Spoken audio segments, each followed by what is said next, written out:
Hi guys, how are you all? Hope you're enjoying the series. It was really nice to see such a great response from you all. Before starting today's video, I would like to brief you on how to utilize the resources I'm providing you to the best that you can. So what you can do is that you start watching the video with first aid and annotate as and when. While revising, you can also watch the video on a 2x speed for a super rapid revision. Now if you want my PDF, you can DM me on my Instagram channel, that is Cram Chronicles, link to which is in the description and above. To access the previous videos, you can use the link here or in the description box as well. I have also included some of my personal notes for some of the topics which I thought required a little bit more correlation. You can also write your own notes, and stick on in the first aid itself, which you find relevant or volatile. In the videos, I've also mentioned the previous year questions and the recent exam questions as and when we are doing the topics, right? You can also do the same for the previous year questions before 2019. Now, in order to include some of the OBGY topics, the video exceeded in the time that I had intended it on initially. So I divided the video into two parts. In this video, the topics that are being covered are embryology, anatomy and physiology of the reproductive system. The next video that will be uploaded tomorrow itself will contain the reproductive pharma and pathology. If you have any doubts, you can ask in the comments or you can DM me on my Instagram channel. That's all. Let's get started. So we'll be starting with reproductive embryology, right? And let us look at the important genes that are involved in it. So first is SHH, which is the sonic hedgehog gene. It is basically located in the zone of polarizing activity, that is at the base of limb buds. Then what it does, it is responsible for the formation of antero-posterior axis of the developing embryo along with CNS development, right? And mutation in this gene leads to holoprosencephaly.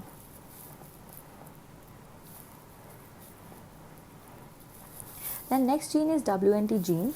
It is located in the apical ectoderm ridge at the distal end of each limb, and it is responsible for the dorsal and ventral axis, right? Then next is the FGF, which is the fibroblast growth factor. It is also located in the apical ectodermal ridge and it is responsible for limb lengthening, right? Growth factor, so it will be responsible for lengthening. Then the next is homeobox gene, which is also called Hox gene. It is located at multiple sites and it is responsible for the segmental organization and the direction is craniocaudal, right? So SHH is anteroposterior, then WNT is dorsoventral, Hox gene is craniocaudal and fibroblast growth factor is responsible for limb lengthening. Any mutation in SHH gene is associated with holoprosencephaly. Now let us look at the early fetal development, right? So in this diagram we can see the timeline since the fertilization. The day from fertilization or the day when fertilization occurs is the day 0, right? So what happens is that after fertilization a zygote is formed, right? That is day 1. In day 2 to day 3, some divisions takes place leading to a 4-cell, first a 2-cell stage, a 4-cell stage, 8-cell and then a 16-cell stage, right? The 16-celled morula is formed at day 4. Then morula, it enters the uterine cavity and on day 5, blastocyst is formed, which is nothing but a morula with the presence of an antral cavity. Blastocyst implants in the endometrium, right? And implantation takes place from day 6 to day 10. So this is like the basic that you need to know. Also remember that the pregnant myometrium and the pregnant endometrium right? So the pregnant endometrium is called as decidua. The decidua surrounding the fetus is decidua capsularis. The decidua which is at the base is decidua basalis, and the remaining of the decidua or the remaining endometrium is known as decidua parietalis. Then what happens? In week 1, HCG secretion takes place, right, which is around the time of implantation, because implantation was occurring from day 6 to day 10, which is approximately first week, right? Then week 2, bilamellar disc is formed. What is bilamellar disc? Is that there is formation of epiblast and a hypoblast.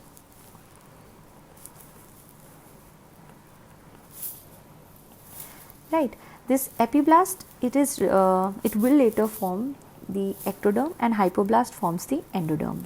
So week 2, bilamellar disc, easy to remember. Then week 3, there is the formation of trilaminar embryonic disc. Right, this is also easy. Week 3, trilaminar. The cells from the epiblast invaginate, right, in the primitive streak, and it leads to the formation of 3 layers, which is the ectoderm, the mesoderm, and the endoderm. Then from the midline mesoderm, the notochord arises, and it induces the overlying ectoderm to form the neural plate, right? So mesoderm gives rise to notochord and ectoderm gives rise to the neural plate. This is very important. The notochord and the neural plate. We will study about the derivatives in a short while.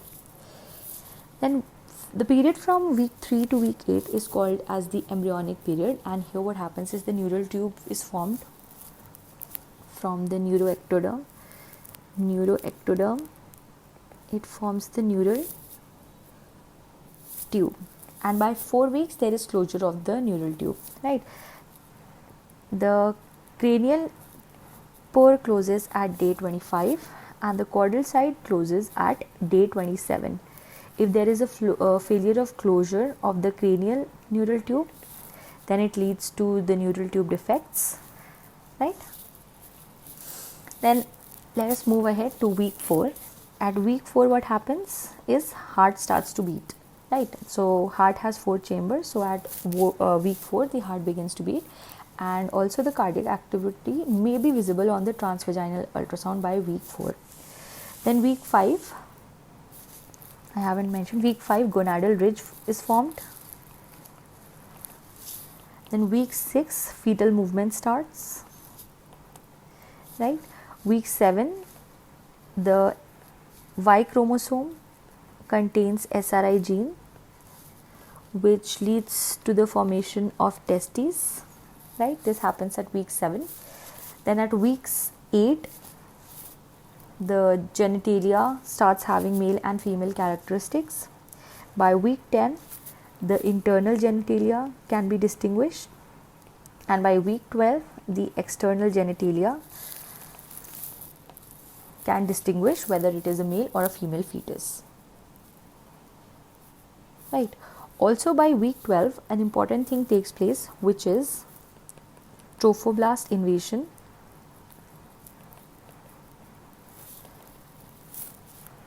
That is basically extravillous cytotrophoblast.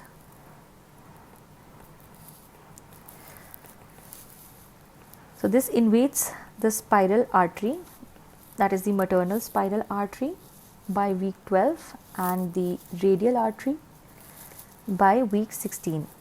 If there is any problem with the trophoblastic invasion, it leads to preeclampsia in the mother,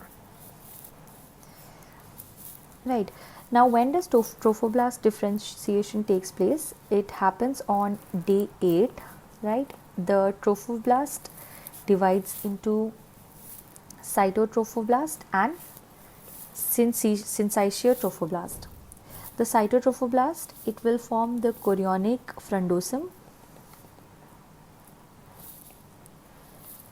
and the chorionic levy. The chorionic levy leads to the formation of chorion. In syncytial trophoblast, it is responsible for the secretion of hormones. One more thing that I forgot to mention, that during implantation, that is from day 6 to 10, there might be implantation bleed, which is known as Hartmann sign.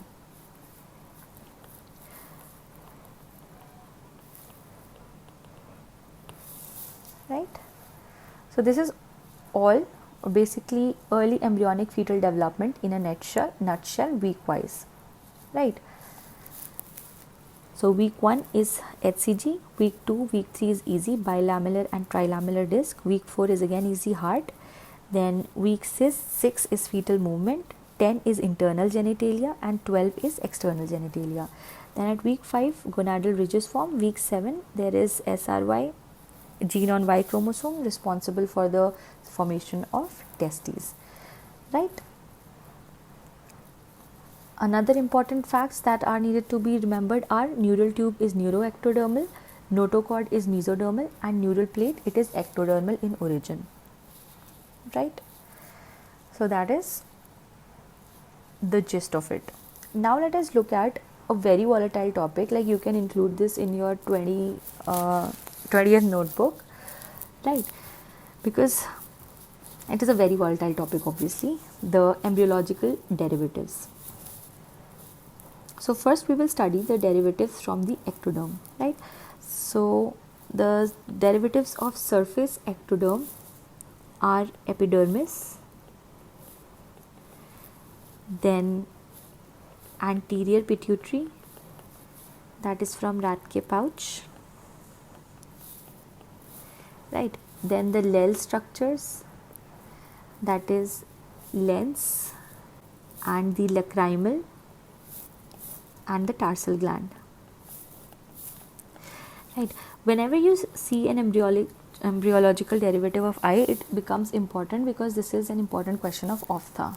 So Lel, that is lens, then epithelium of cornea and conjunctiva, and the lacrimal and the tarsal gland.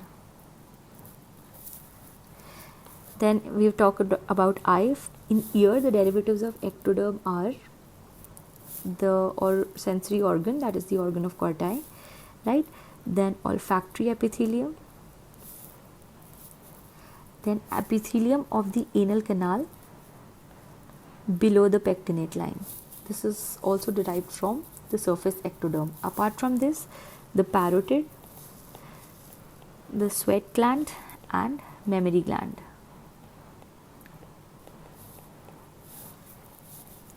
Right? These are all derivatives of surface ectoderm. The benign tumor which is in the Rathke pouch is craniopharyngioma. Now craniopharyngioma, it has cholesterol crystals which gives it a machine oil consistency, and it will also have calcification. This is very important point. Then the derivatives of neural tube. So we read anterior pituitary, so here posterior pituitary is derived from the neural tube. Then CNS neurons like oligodendrocytes, astrocytes and the ependymal cells.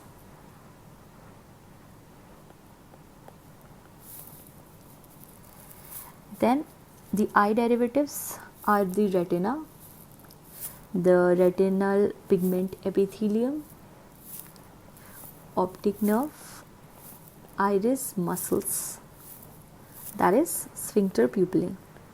Very important.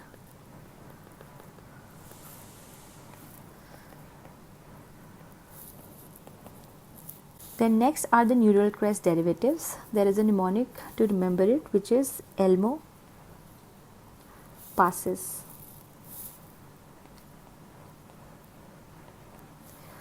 So the derivatives are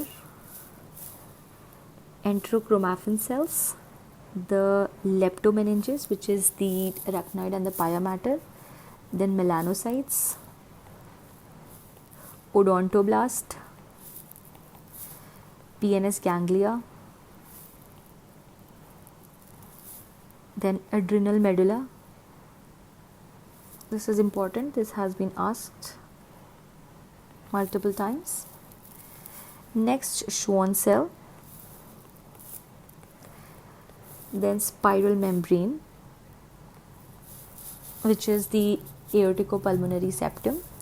Then endocardial cushions and the skull bones. Right?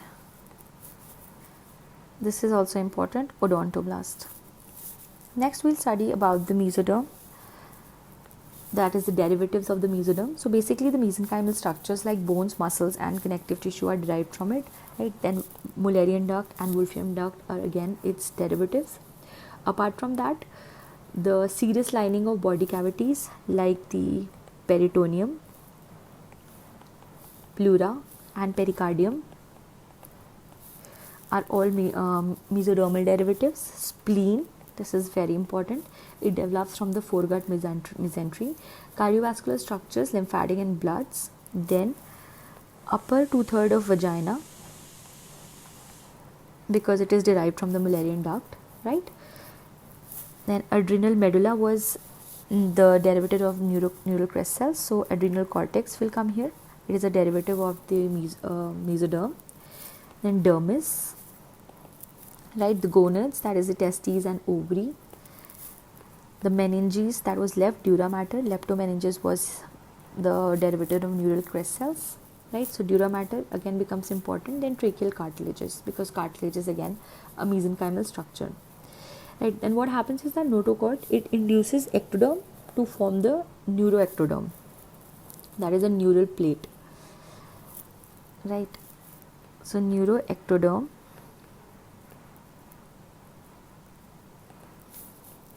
it is the neural plate. The notochordal derivative is nucleus pulposus. This is also a previous year question, very important to know. Right, now if you want to talk about mesoderm in detail, so during development, the mesoderm is of 3 types. First is paraxial mesoderm, then intermediate and lateral mesoderm. Paraxial mesoderm forms the axial skeleton, somites, right? For example, the cervical somite, which is responsible for formation of dermis, and the occipital somite, which forms the muscles of the tongue. Then the intermediate mesoderm forms the genitourinary system. This question is asked, so you need to know that the genitourinary system is formed by the intermediate mesoderm.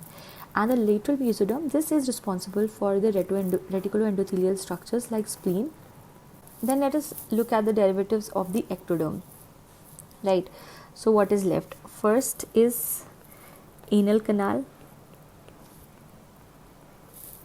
above the pectinate line, right? This is ectodermal derivative. Anal canal below the pectinate line was a derivative of surface ectoderm, and anal canal above the pectinate line is an endodermal derivative, ecto, right? Then lower 1/3 of vagina, because it is derived from the urogenital sinus, and therefore it is an endodermal derivative, while upper 2/3, which is a derivative of Mullerian duct, is a mesodermal derivative. Then lungs, gallbladder, pancreas, eustachian tube, thymus, right, parathyroid and parafollicular cells derived from the ultimobrachial body, right? In NEET they ask if what is the derivative, like parafollicular cells are derived from, then the best answer to mark will be neurocrest cells more than the ultimobrachial body. So these are all the embryological derivatives. Then there can be error in the morphogenesis, so you need to know the terms, like just a basic definition. Like, so what is agenesis? It is the complete absence of organ due to the absence of a primordial tissue, while aplasia is absent of organ but the primordial tissue is present. People use the terms agenesis and aplasia interchangeably, but that's not true, right? And hypoplasia, it is the incomplete organ development, right? From the name you can make out. Disruption is defined as a secondary breakdown of a previously normal tissue structure. For example, the amniotic band syndrome. Deformation is due to extrinsic mechanical distortion like congenital torticollis.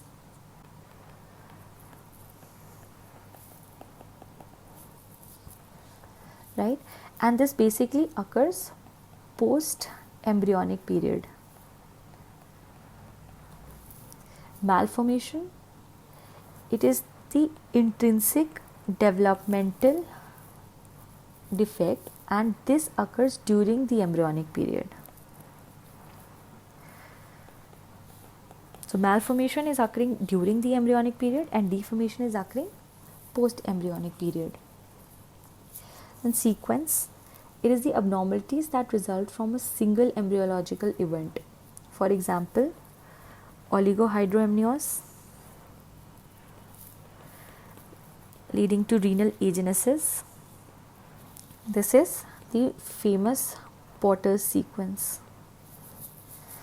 And field defect is the disturbance of tissue that develops in a contiguous physical space, like holoprosencephaly. We read the gene responsible for it. It was due to SHH, that is the sonic hedgehog gene. Now the next topic are teratogens. This is again very important as they are asked in all the exams in one way or the other. So we'll be going through them very quickly, right? So first you need to know that the most susceptible period for the action of teratogens is between the 3rd and the 8th week, which is the embryonic period. Right, before week 3 there is all or none effect, that is either it will be a full blown effect or there will be no effect of the teratogens, right? And after 8 weeks only the growth and functions are affected. So first are the ACE inhibitors. It leads to renal failure and oligohydramnios. Then alkylating agents, they lead to digit anomalies like absence of digits or polydactyly, right? Third are aminoglycosides, ototoxicity. Then fourth, anti-epileptic drugs, they lead to neural tube defects. They can also lead to cardiac defects, cleft palate and skeletal abnormalities, right? So the most common anti-epileptic that leads to neural tube defects are valproate. This was asked this year itself in the NEET. Then other drugs can be carbamazepine, phenytoin and phenobarb. These are all teratogenic. Then diethylstilbestrol, it leads to clear cell cancer of the vagina. It also leads to Mullerian anomalies like a T-shaped uterus, right? Next are fluoroquinolones, cartilage damage. This was again asked this year itself. Then folate antagonists, they also cause neural tube defects. Isotretinoin, it increases the Hox gene, and Hox gene was responsible for the limb defects. Apart from that, it also causes craniofacial defects like microtia and dimorphism, right? CNS and cardiac as well. Then lithium, it leads to Epstein anomaly. Methimazole, this is a very famous question and I repeat PYQ. It causes aplasia cutis congenita, that is the congenital absence of skin, especially over the scalp area. Then tetracyclines, it leads to discolored teeth and inhibited bone growth. Thalidomide, phocomelia, again this was a question in 222 AIMS. And finally warfarin, it leads to stippled epiphysis,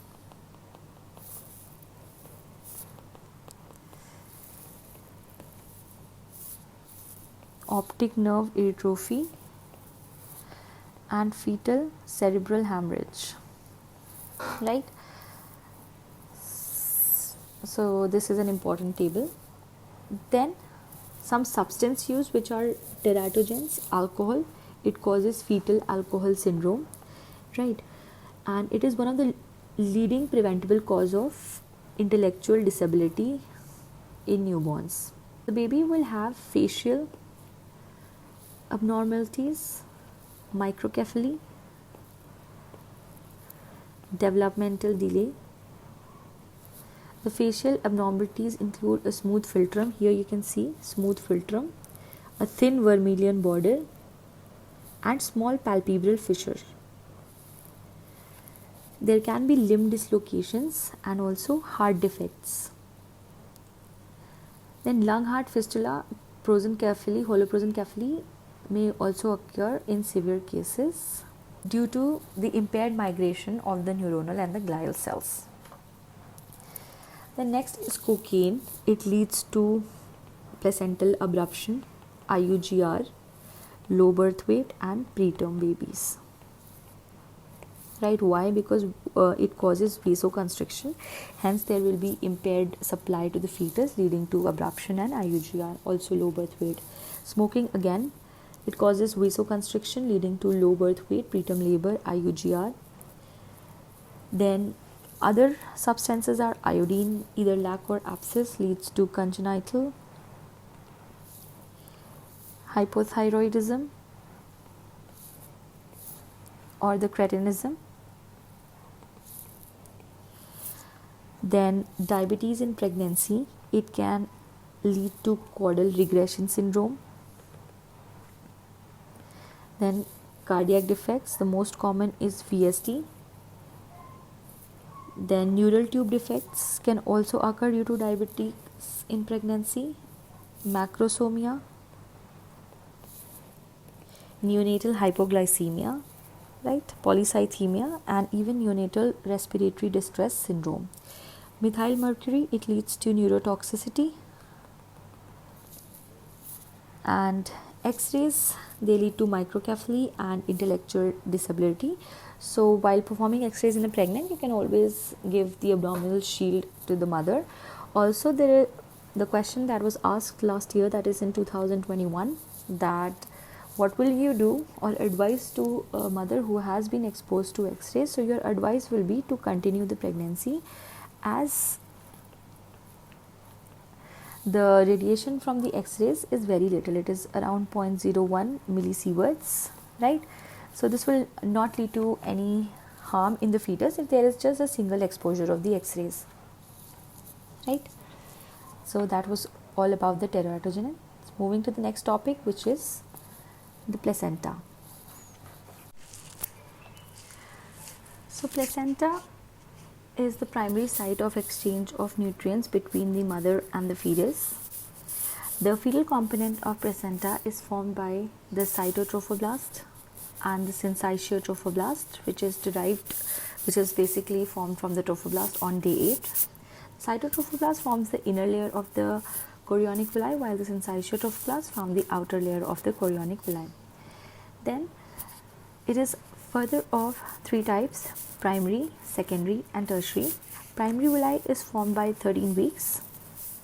The secondary villi is formed by 16 weeks, where there is invagination of the extravillous tissue, and the tertiary villi is formed by the 17 weeks, when the fetal blood also enters into the villi. The maternal component of placenta, it is found by the decidua bassalis. Decidua bassalis is nothing but the pregnant endometrium, right? And the maternal blood is present in the lacunae. So the fetoplacental circulation, it is established by the day 17 and it is 400 ml per minute, the rate, and it is 350 ml, while the uteroplacental flow is established by day 15 and it is 500 to 700 ml per minute. The amount is 150 ml. Now talking about placenta, the human placenta is discoidal, hemocoidal and decidual. And decidual means that it sheds off. The two methods of placental separation are Schultz and the Duncan. Now since we are talking about placenta, let us talk about the types of placenta briefly here itself. So normally what happens is that the umbilical cord is attached to the center of placenta. If it is attached at the edge, like here in this case, then it is called as a battledore placenta. While if the umbilical cord is attached to the placenta through membranes, it is called as velamentous placenta. Velamentous placenta, if it is present over the internal os, it can also lead to vasa previa, which is the presence of fetal blood coming out through the maternal vagina. To distinguish fetal from the maternal blood, the test performed is the APT or the Klein-Botkier test, right, where the fetal blood containing HbF will be resistant to alkali and acid denaturation.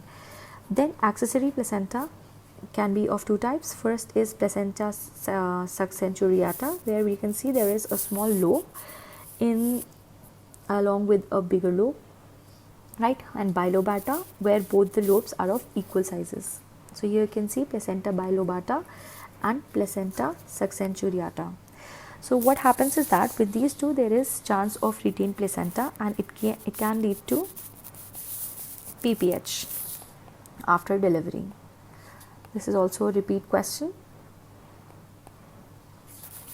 Next is the circumvallate and the circummarginate placenta. So in circumvallate, there will be a thick valve-like elevation, while circummarginate, there is no valve-like elevation, right? So how you can remember this is that in vallate V is there, so there will be a thick valve-like projection, while in circummarginate there won't be any valve-like projection. So here in the real-time image you can see this thick valve-like projection. So this is a circumvallate placenta. This is also important. A question on this can be asked. They can show you a diagram and ask which is the placenta shown in the given diagram. The next is the amniotic fluid, right? Amniotic fluid, it is derived from the fetal urine after 20 weeks, and before that it is derived from the plasma. This question was also asked. Then it is cleared by swallowing and intramembranous absorption. The maximum amniotic fluid is present at 32 weeks. The pH is 7 to 7.5. It is straw colored. For renal maturity, the osmolarity should be around 260 milliosmoles, and for lung maturity, we can see the LS ratio or the presence of phosphatidylglycerol in the placenta, along with the lamellar body count and NBT test, where more than 50% cells should stain orange. And polyhydramnios is the presence of excess amniotic fluid which is more than 2 liter, or an amniotic fluid index of more than 25, or a single deep vertical pocket more than 8. So the causes can be idiopathic, or it can be associated with malformations like esophageal and or duodenal atresia, then anencephaly, because fetal will not be able to swallow the amniotic fluid and it will lead to polyhydramnios, diabetes mellitus, fetal anemia, and multiple gestations. All the infections, it is a thumb rule that all the infections generally lead to oligohydramnios, The exceptions being parvovirus, which leads to polyhydramnios. Renal anomalies leads to oligohydramnios except Bartter syndrome. So these are exceptions, hence they become important causes of polyhydramnios. And oligohydramnios, it is AFI less than 5 or a single deep vertical pocket less than 2. It is associated with placental insufficiency and bilateral renal agenesis. This is nothing but the Porter sequence. This is the Porter syndrome. Porter sequence would be either unilateral renal agenesis or some milder form of renal disease like PUV. Right. So posterior urethral walls is Porter's sequence. Apart from that, infections, Streeter syndrome, ACE inhibitors, left heart failure. These are all causes of oligohydramnios. The next topic is twins. The twins are of two types, dizygotic or the fraternal twins, and monozygotic, which are the identical twin. So in dizygotic twins, what happens is that there are two eggs which are fertilized by two sperms and they lead to two embryos, right? While in monozygotic twins, what happens is that there is a single egg and a single sperm. It splits into two zygotes. Depending upon the day of splitting, the monozygotic twins are further divided into four types. First, if the splitting takes place between 0 to 4 days, it leads to the formation of dichorionic, diamniotic. So here we can see there are two chorions for each twin along with two amnions for each twin. Then if the splitting takes place between 4 to 8 days, it leads to the formation of monochorionic diamniotic. That is, the twins will share a single chorion but will have a separate amnion. Now if the splitting will take place later, that is after the formation of blastocysts at 8 to 12 days, there will be a single amnion and a single chorion, that is monochorionic, monoamniotic twins. While if the splitting takes place beyond 12 days, then it will lead to a conjoined twin.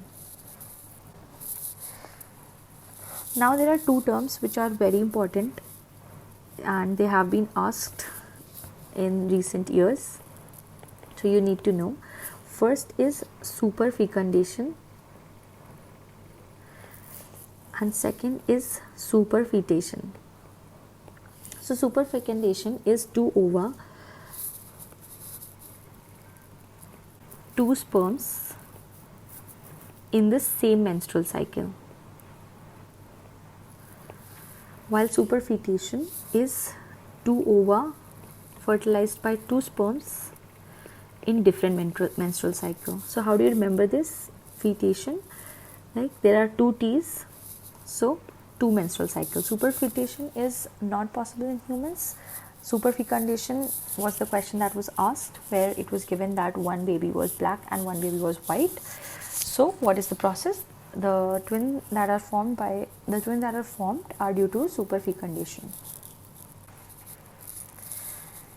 Then some problems that takes place in twins are, first is the twin-twin transfusion syndrome. What happens is that normally there is arteriovenous anastomosis. If the anastomosis is superficial, then there is no problem, but if the anastomosis is deep, then it leads to the twin-twin transfusion syndrome. It is most commonly seen with monochorionic diamniotic twins. So what happens is that there is net blood flow from one twin to the other. So the donor twin will have hypovolemia and oligohydramnios, that is, it will shrink in size and give the appearance of a stuck twin. and the recipient twin, it will have hypervolemia and polyhydramnios, right? Also the oligohydramnios in one twin and the polyhydramnios in the other twin is called as twin oligohydramnios polyhydramnios sequence, or TOPS. So TT, twin transfusion syndrome, and TOPS, they take place in monochorionic diamniotic twins. Next is TAPS, which is also seen in twin transfusion syndrome, which is twin anemia polycythemia sequence. Again, the donor twin will have anemia while the recipient twin will have polycythemia. So TRAP is twin reversed arterial perfusion, where the one twin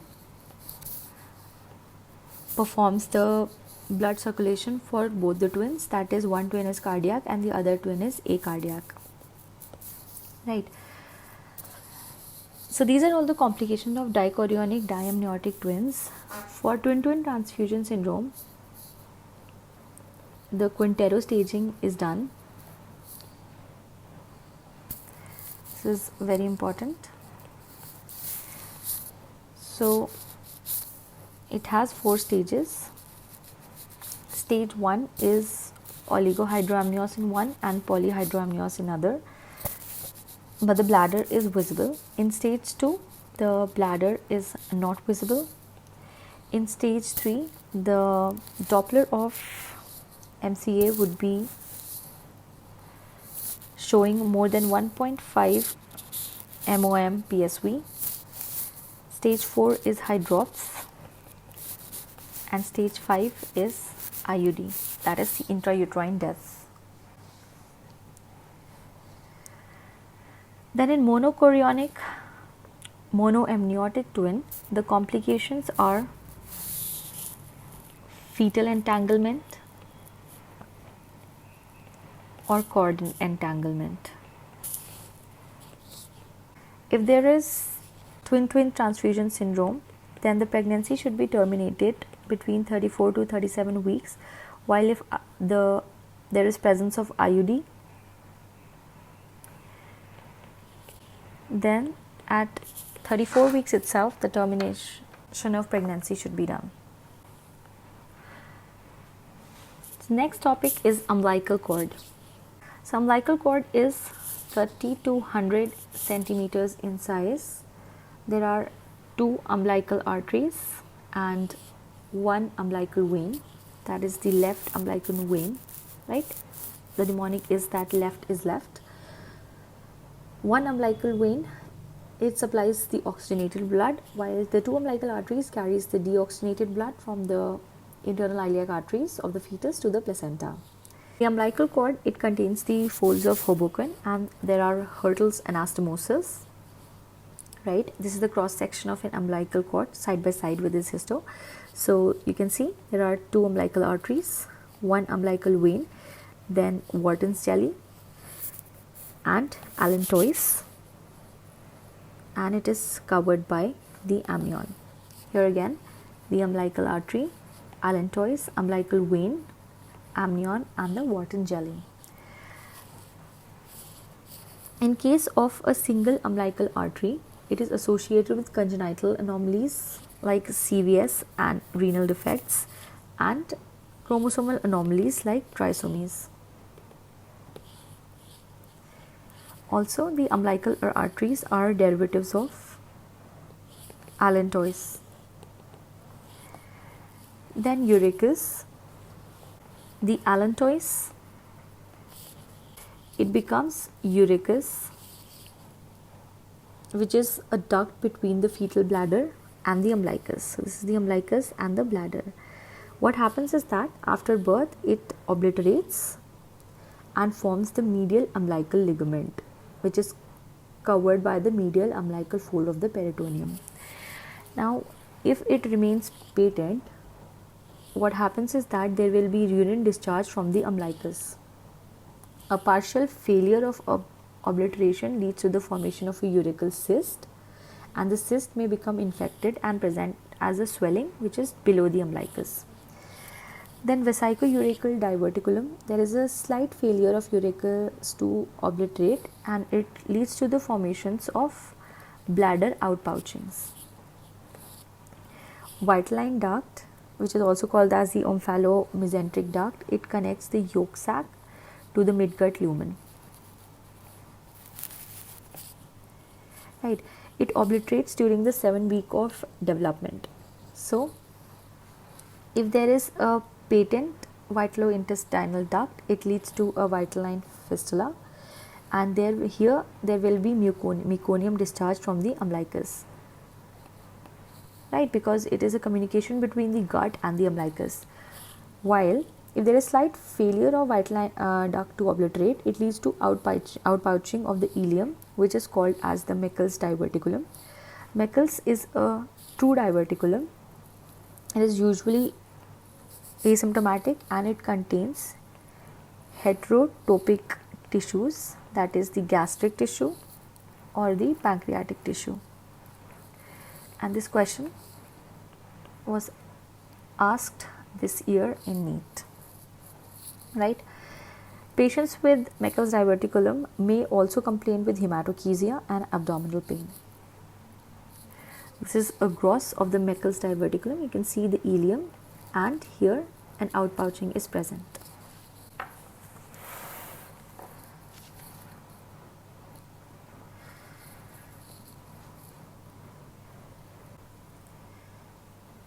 Now, another important topic that we will be studying are the pharyngeal derivatives. They should also go to your 20th notebook because they are asked and they are very volatile. The pharyngeal apparatus, it consists of pharyngeal clefts, arches and pouches. So, remember by CAP, right? Cleft is ectodermal, arches are mesodermal and pouches, they are endodermal. So, let us look at the pharyngeal cleft derivatives first. So, the first cleft, it develops into the external auditory meatus, while the second to fourth cleft, they form temporary cervical sinus and which are obliterated by proliferation of the second arch mesenchyme. If this does not take place, it leads to the formation of pharyngeal cleft cyst.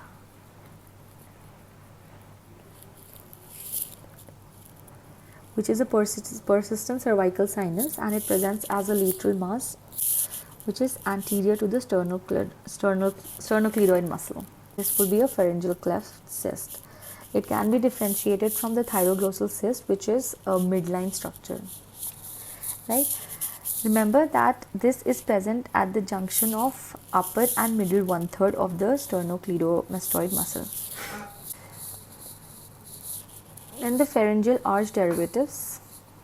The derivatives of the first pharyngeal arch are first maxillary process, which forms the maxilla and the zygomatic, then the mandibular process forming the Meckel's cartilage and the mandible, bones like malleus incus, and one exception is the sphenomandibular ligament. Right. Then the muscles will be muscles of mastication like temporalis masseter and the pterygoids, mylohyoid, anterior belly of digastric,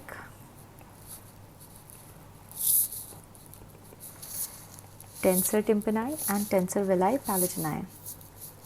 Then the cranial nerve will be the mandibular nerve, right?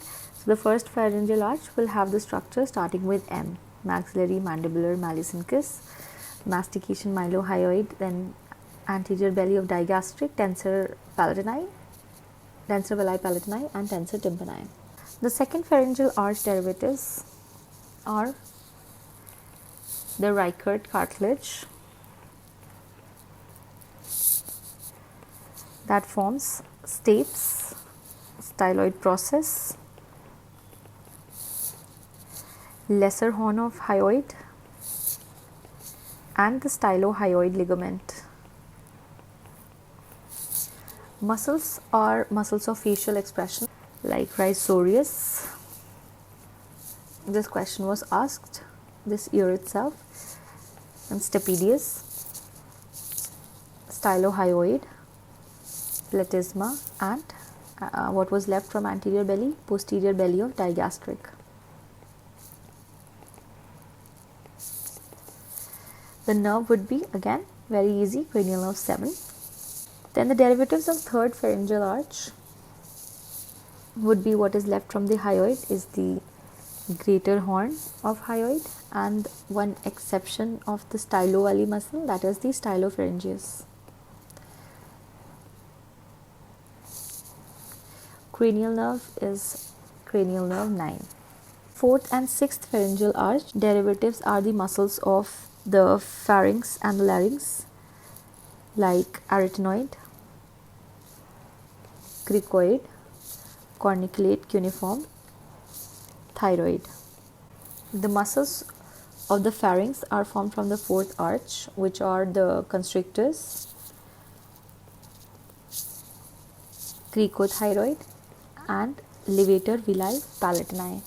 Tensor villi palatini was a derivative of first arch.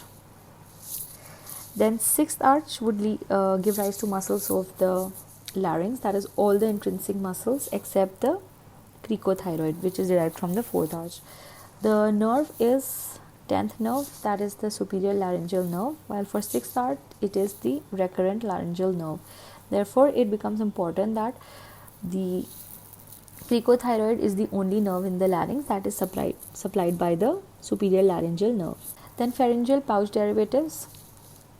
Derivative of the first pouch is middle ear cavity, eustachian tube, and the mastoid air cells. Then second pouch gives rise to palatine tonsil, epithelial lining. Third pharyngeal pouch gives rise to inferior parathyroid and thymus. Again, a repeat of this year. The fourth pharyngeal arch, it will give rise to superior parathyroid and the ultimobrachial body. Then a very important topic is orofacial clefts. First is the cleft lip, which is due to failure of fusion of the maxillary and the medial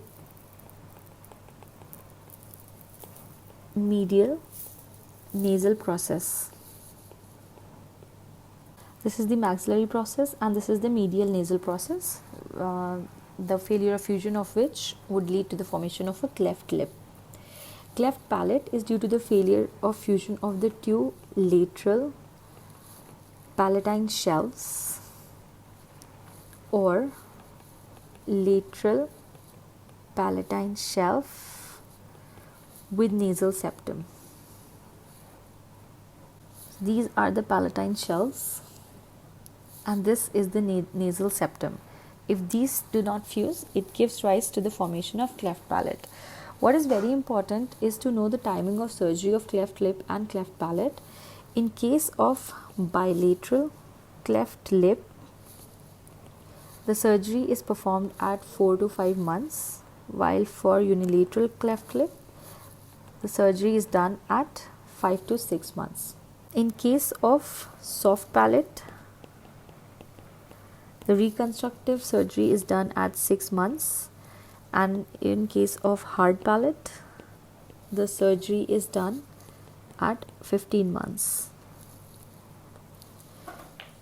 This should be remembered as it helps in solving a lot of questions in surgery. So the next topic is genital embryology. So the normal tendency of an embryo is to develop into a female. What happens is that the mesonephric duct degenerates and the paramesonephric duct, that is the Mullerian duct, it develops. In males, there is the presence of SRY gene on Y chromosome,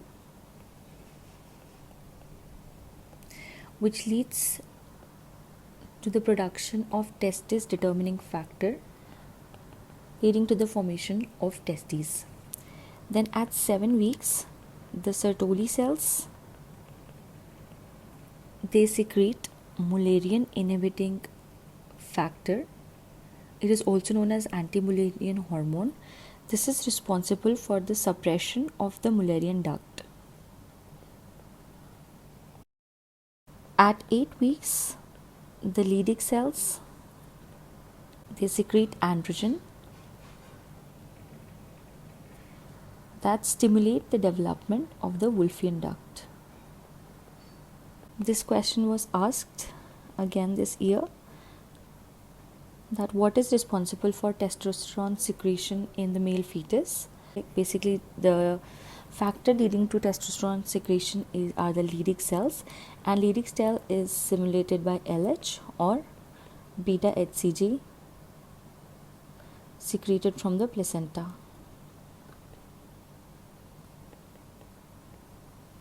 Now, the Mullerian duct is responsible for the formation of female internal structures like the fallopian tube, uterus, and upper two-third vagina.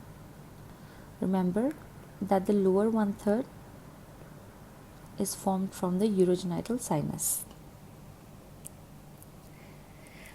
Then in males, the remnants are the appendix of testes or the hydatid of Morgagni. Absence of development may present with MRKH syndrome, or it is also known as Mullerian agenesis. So, since there is absence of Mullerian duct, there will be absent uterus,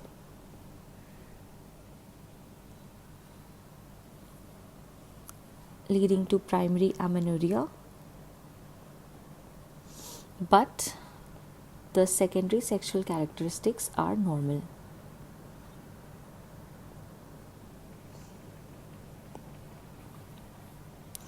Right.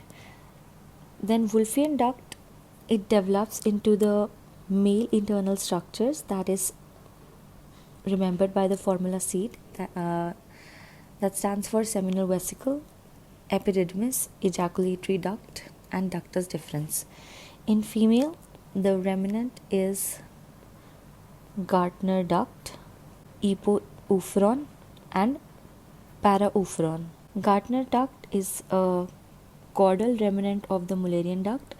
Epoophoron is the cranial remnant of the mesonephric tubule, and paraoophoron is the caudal remnant of the mesonephric tubule. Right? They are the epoophoron and paraoophoron, it is located in the broad ligament.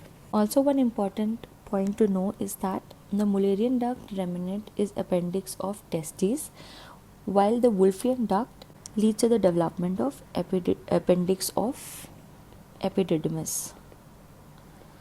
So this question is also asked, that appendix of epididymis is a derivative of Wolffian duct, while appendix of testis is a derivative of Mullerian duct.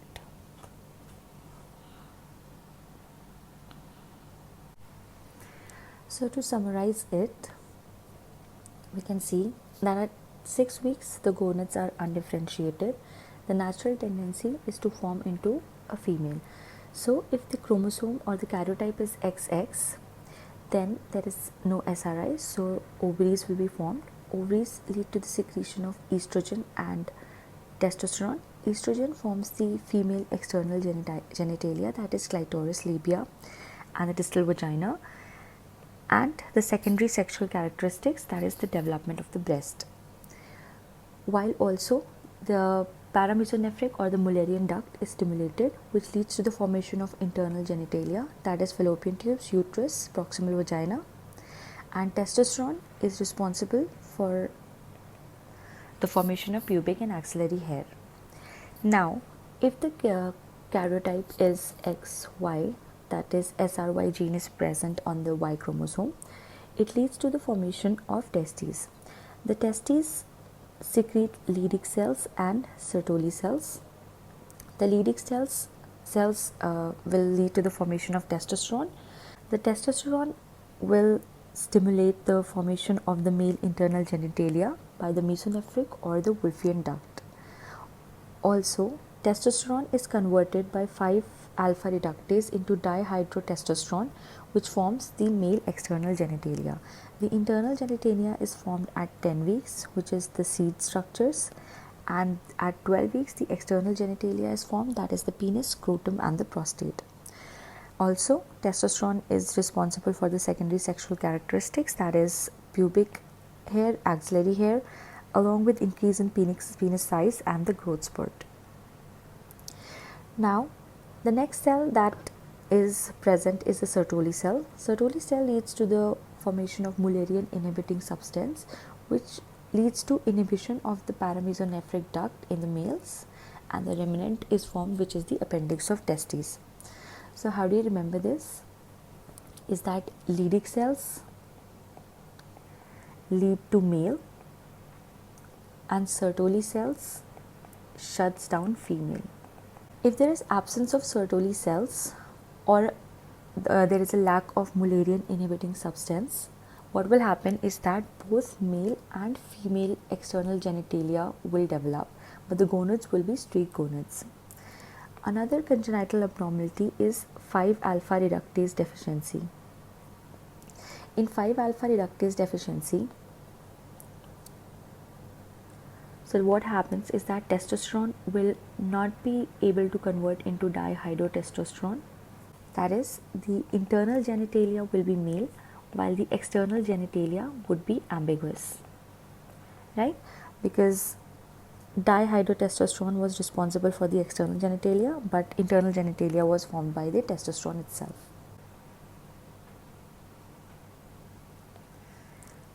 Then the next topic is Mullerian anomalies or the uterine anomalies. So it is associated with infertility, and it is also associated with increased risk of complications during pregnancy, like spontaneous abortions, IUGR, prematurity and malpresentation. This question was asked in 2021 NEET exam. So let us look at the uterine anomalies. So normally the uterus is a single cavity with a single cervix and 2 fallopian tubes. On HSG, we can see the uterine cavity and the fallopian tubes. If they are patent, there will be free spill in the peritoneum. Right, this is the cannula. The first investigation is HSG, but the investigation of choice would be either MRI or laparoscopic hysteroscopy. This question was again asked in NEET. And what is septate uterus? So here you can see that there is incomplete resolution of the septa, right? It is the most common anomaly, and the management would be a septoplasty. The differential of septate uterus is a bicornuate uterus where there is incomplete fusion of the Mullerian duct, right? On HSG you can see that both appear almost similar. So this question was asked that an image was given and you had to identify whether it was a septate or a bicornuate uterus, and I think this was the image that was asked. So what we see is we see the distance between the two horns along with the angle. If it is acute and the distance is less, then we say it's septate, while if the angle is obtuse and the distance is more, then we say it is a bicornuate uterus. But what you need to see is the dip. From the intercornual line, the line perpendicular is taken, which is called as the dip, and the dip will be more in the bicornuate uterus as compared to the septate uterus. And this was the image, I think, which was given this year. So the answer would be bicornuate uterus. Then the next is diadelphous uterus. Here there will be 2 uterine cavities along with 2 distinct cervix, right? In bicornuate there is a single cervix and 2 uterine cavities, while in diadelphous there are 2 cervix and 2 uterine cavities. Management of septate uterus is septoplasty, and bicornuate uterus is Strassman's metroplasty.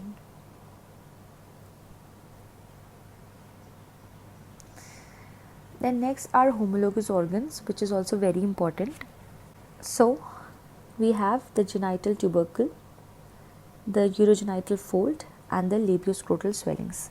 So the genital tubercle forms the glans penis in males, and the homologous in females is clitoris.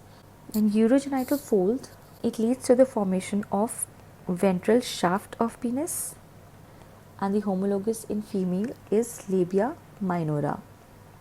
Finally, the labioscrotal swelling, it forms the scrotum in males and labia majora in females. The urogenital sinus is responsible for the formation of bulbourethral or the Cooper glands and the prostate. The homologous to these in female are greater vestibular gland or the Bartholin gland, and homologous to prostate is the paraurethral gland of Skene.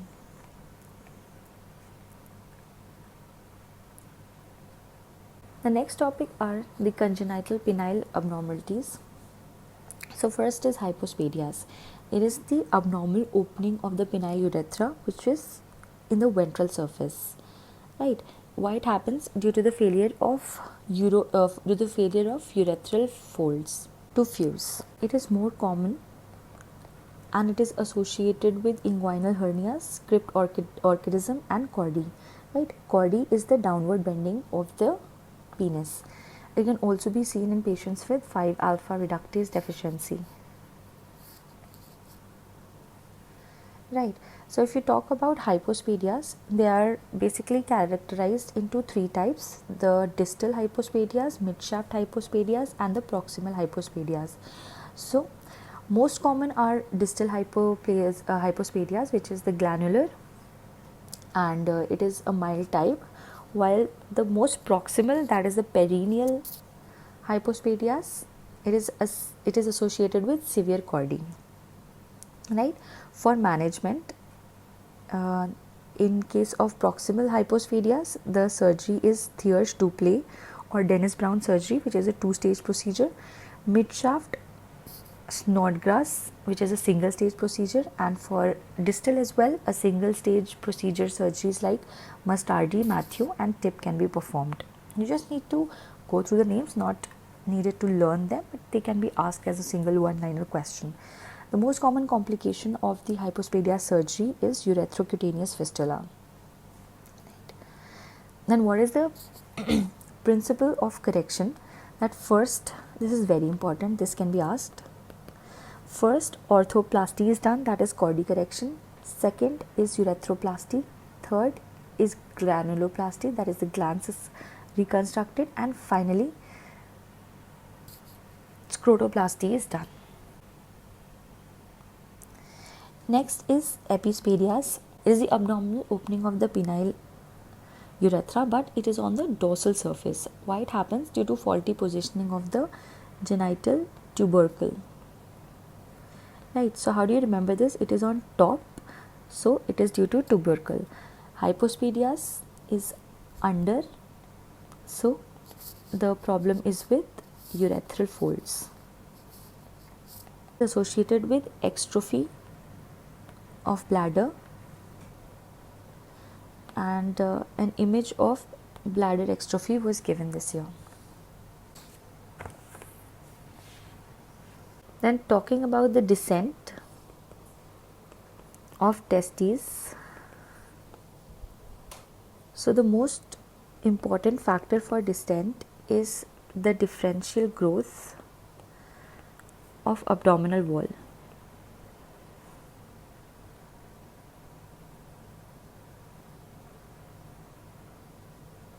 At 6 months, it is in the internal iliac fossa. At 7 months, it reaches the inguinal canal. At 8th month, it is at the superficial inguinal ring, and by 9th month, it reaches the testes.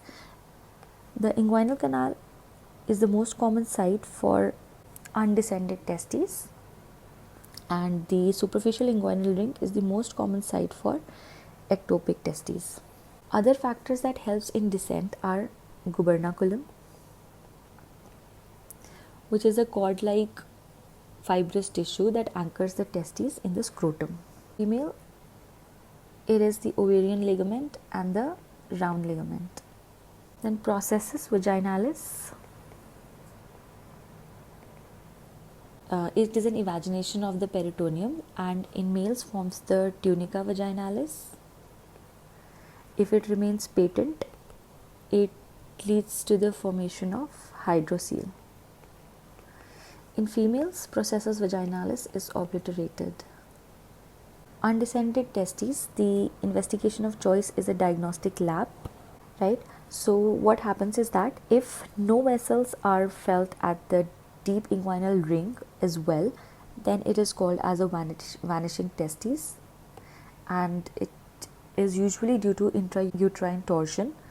For management of undescended testes, the surgery is orchidopexy and it is performed at 6 to 12 months to prevent infertility, right? The surgeries are Stephen Fowler, which is a 2-stage process, Keatley toric and Silbar. Proline sutures are used. These are all the important points about undescended testes. So this completes with the reproductive embryology, and now we'll be starting with the reproductive anatomy. So the first topic is gonadal drainage, right? The venous drainage of left ovary and testes is through the left gonadal vein, and the left gonadal vein drains into the left renal vein, while on the right side the gonadal vein drains directly into the IVC. Now what happens is that the left spermatic vein, it enters the left renal vein at an angle of 90 degrees. So the flow is less laminar as compared to the right side, leading to the venous pressure of left side being more than the venous pressure on the right side. Therefore, this is the reason that varicocele would be more common on the left side. Talking about the lymphatic drainage, this is very important and this should be learned by heart. Ovaries, testes, that is the gonads, and fundus of the uterus, they drain into the para-aortic, and the fallopian tube, they drain into the para-aortic lymph nodes.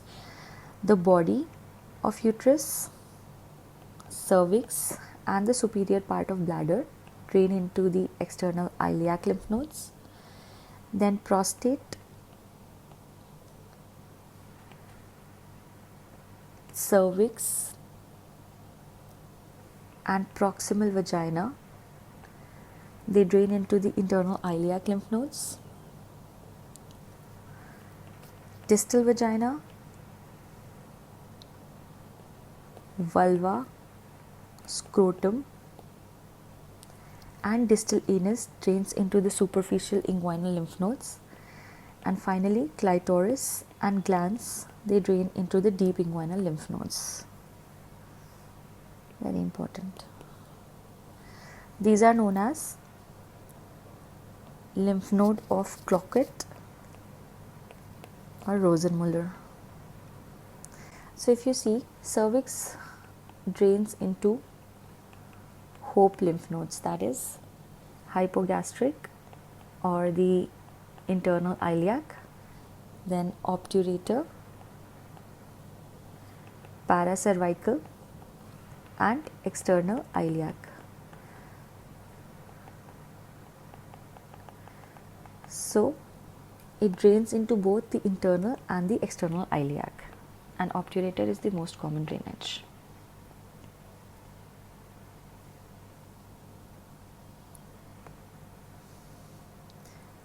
Now talking about the female reproductive anatomy, the first point is that the uterus is supplied by T10 to L1 Frankenhauser ganglion, and the cervix is supplied by S2 to S4. This question was asked in recent INI-CET. The relation of the tubular structures from the uterus anterior to posterior is remembered by the mnemonic RTO, that is The most anterior structure is the round ligament, then is fallopian tube in between, and the posterior most structure is the ovarian ligament. This is important because while doing laparoscopic surgery, you need to identify the round ligament, the fallopian tube, and not ligate any other structure like the round ligament or the ovarian ligament.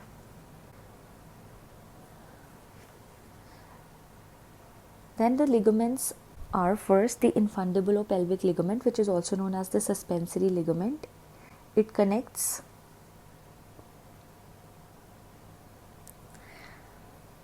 the ovary to the lateral pelvic wall, right, and it contains the ovarian vessels. The ureter courses retroperitoneally close to the gonadal vessels. Therefore, while ligation of ovarian vessels during oophorectomy, there is a risk of injury to the ureter as well.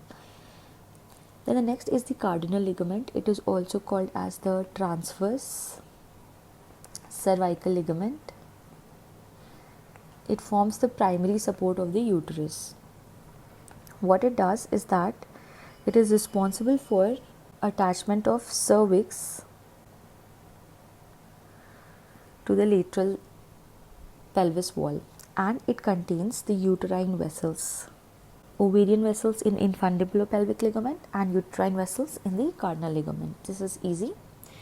Then when you ligate the uterine vessels during hysterectomy, again there is a risk of injury to the ureter. Then next is the round ligament. It forms the secondary support of the uterus. It connects the uterine horn to the labia majora. It is also responsible for the anteversion of the uterus. Right, we already studied that round ligament is a derivative of the gubernaculum. So it travels through the path of the testes, that is through the inguinal canal, and it is situated above the artery of Samson. Next is the broad ligament. This is very important. It does not form a support of the uterus. It is nothing but a fold of peritoneum. What it does is that it connects the uterus, fallopian tubes and ovary to the pelvic side wall. And the structures containing are again ovary, fallopian tube and the round ligament of the uterus. Mesosalpinx is the part of round ligament around the fallopian tube. Mesoovarium is around the ovary and mesometrium is around the uterus. It can be easily identified from the name. Then last is the ovarian ligament. What it does is that it connects the medial pole of ovary to the uterine horn. So this is the ovarian ligament, right? It is also a derivative of the gubernaculum and it latches to the lateral uterus, right? So round ligament and ovarian ligament, they are gubernaculum derivatives. And adnexal torsion is the twisting of the ovary and the fallopian tube around the infundibulopelvic ligament. And ovarian ligament. So if there is torsion, what happens is that there is compression of vessels and blockage of the venous and lymphatic outflow. In later stages, there is even arterial blockade leading to necrosis and local hemorrhage, right? It is clinically associated with an ovarian mass and presents as a surgical emergency. For investigation, a Doppler is done and absence of flow on Doppler or power Doppler is suggestive of torsion. This is true for both ovarian and testicular torsion. The next topic is pelvic organ prolapse. It is nothing but the herniation of the organs to the vaginal wall. It is seen in patients with increased multiparity, with increasing parity, increased age and obesity, right? The patient will complain of something coming out of the vagina, increased frequency, constipation and sexual dysfunction. Then in anterior prolapse, there is prolapse of bladder, which is called as cystocele, and this is the most common. Posterior compartment prolapse is rectum, that is the rectocele, or it can be prolapse of small bowel, which is enterocele. And apical prolapse is the prolapse of uterus, cervix, or vaginal vault prolapse. If all three are prolapsed, then it is known as uterine procedentia. Here it is advised to also study the management of prolapse because it is a question of gynae. I'm not doing it due to the lack of time, but I have attached my notes which contain in brief 1-page review of the management and all the procedures that are done in various conditions of prolapse. You can go through in the PDF. So let us move ahead and talk about the female reproductive epithelial histology.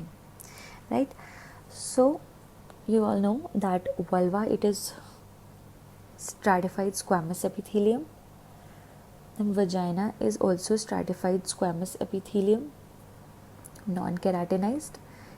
Ectocervix is also stratified squamous, non-keratinized. Then transformation zone, which can be seen here. Right, so there is a change of epithelium between the ectocervix and the endocervix. So ectocervix is stratified squamous, non-keratinized, while the endocervix is simple columnar. Right, transformation zone will be what? It will be squamo-columnar junction, and it is the most common site for cervical cancer. For pap smear also, the sampling is taken from this zone, that is the transformation zone. Then uterus is simple columnar again. It has coiled glands in the secretory phase and straight glands in the proliferative phase. Fallopian tube is again simple columnar but ciliated, while ovary, it is a gonad. So the gonadal epithelium is simple cuboidal. Then the next topic is male reproductive anatomy. The pathway of sperm during ejaculation, it is formed in the seminiferous tubules. So it will be from seminiferous tubules to retro-testes to epididymis via the efferent ductule. Then from epididymis it goes to the vas deferens. Then from vas deferens it will go to the ejaculatory duct, then finally the urethra and the penis. Epididymis and vas deferens, the epithelium is pseudostratified, columnar with stercocelia. So this is a repeat PYQ question. They give ependyma, epididymis, fallopian tubes and ask which of the following does not contain cilia. So the answer would be epididymis, because epididymis does not contain cilia, it contains stercocelia. Also urethra, it is pseudostratified columnar with stercocelia. Apart from terminal urethra, which is an exception, it is made up of non-keratinized stratified squamous epithelium.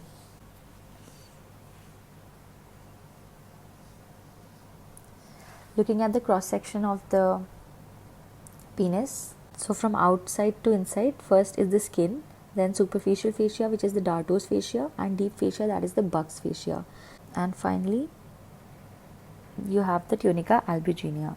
The urethra is contained in the corpus spongiosum, which is single, and corpus cavernosum is containing the cavernosal artery, which is used for performing a penile Doppler, right, in cases of male impotence. Now, a very important topic is trauma, and this was repeated in all the exams in the recent years. So first let us start with renal trauma, right. If a patient comes with trauma, the first investigation is FAST. For FAST positive, that is fluid is seen in ultrasound or in the FAST scan, we see whether the patient is stable or unstable. If the patient is unstable, then it is very easy. The investigation of choice would be an explorative lap plus a single shot IVU. IVU is nothing but an X-ray that is taken at 10 to 15 minutes, right? For stable patients, you can go in for contrast CT taken in the venous phase along with a delayed phase 10 to 15 minutes later to visualize the ureter. So the investigation of choice, if they ask, the answer would be a CT urography, right? CT urography is nothing but a CCT along with a delayed phase. So in the option, you need to be very careful, like what are the options. If it is given CECT, then that is also a correct answer. If CT urography is given, that is also a correct answer, because basically they are the same things. So what do we see in CT? Suppose these are the kidneys and ureter, you will see the leakage of a contrast, right? Then the grading of renal trauma is also very important. It is asked multiple times. Grade 1 is nothing but subcapsular hematoma. Grade 2 is a laceration less than 1 centimeter. Grade 3 is more than 1 centimeter and it represents active vascular bleed. Then grade 4 would be the involvement of pelvic calyceal system, and if you see urinoma in the question, it is again a grade 4 injury.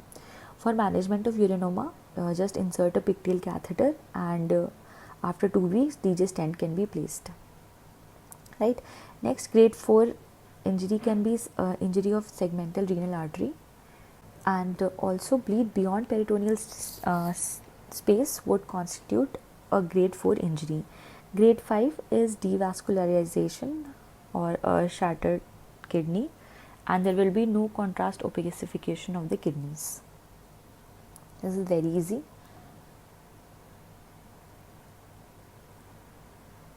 So here we were seeing a contrast leak. This is beyond the peritoneal space, so this would be a grade 4 injury, right?